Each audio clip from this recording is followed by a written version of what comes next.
So that was Due Italian here in Shibuya. You can see I'm right now at Hachiko, and it is Sakura season, so they're in full bloom right now.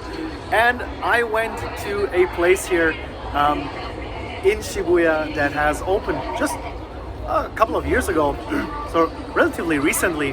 And originally they had a couple of other locations already, and this place is called Due Italian. And it's a quite interesting place, I would say, and quite successful to add right from the get-go.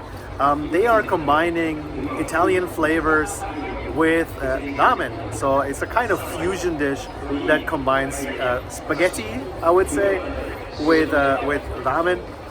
And what it's really all about, you get this kind of clear chicken soup that is topped with a little bit of a mild olive oil, I would say. You have a little bit of green onion there. You have some, I'm guessing it's like some kind of prosciutto, serrano, some kind of cured ham. But the main star is the kind of cheese in the middle that initially looks like mozzarella, but you quickly notice that this is definitely not mozzarella. It's more probably some kind of processed cheese, and it really completely melts into the soup. So with the first slurp, you definitely get this kind of coating for the noodles, but after like 3 or 4 slurps, the cheese actually kind of dissolves completely into the soup and turns it into this kind of white milky soup that has a little bit more richness than if you try the soup just by itself. The noodles are they're a little bit reminiscent of spaghetti, to be honest, but they're pretty good. I think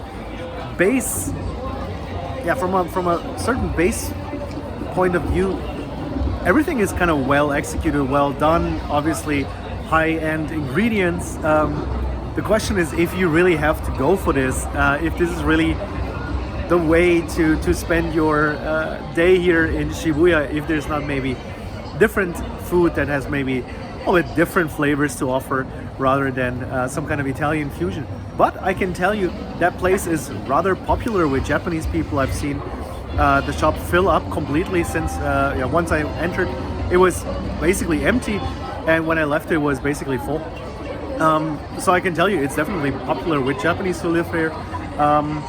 One other thing is at the end of your meal you get some free rice with a little bit of greens cut to the side, and you're supposed to drop that into your bowl to make a type of risotto out of it to finish off the soup. I think that's a really nice touch to really polish your soup, and it's in the end then a pretty filling meal.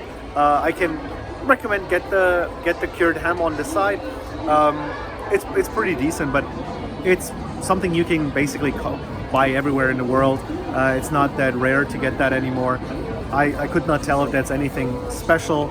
I felt like it was just some very average cured ham, which is good still. But do you really need to go for to a ramen shop for that kind of meal?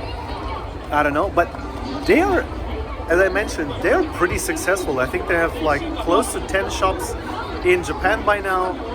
They are branching out. They have shops in Taiwan, I think up to 3 shops. So they're doing pretty well for themselves, and apparently the concept is quite popular, has its fans, and it's not bad. It's not bad. I just would have liked that it has a little bit more cheesy impact in the end, but the first couple of slurps were definitely quite enjoyable. And that's all from me for today here from Shibuya, from the Sakura season. If you like my videos, click like and subscribe, and I'll see you guys in the next one.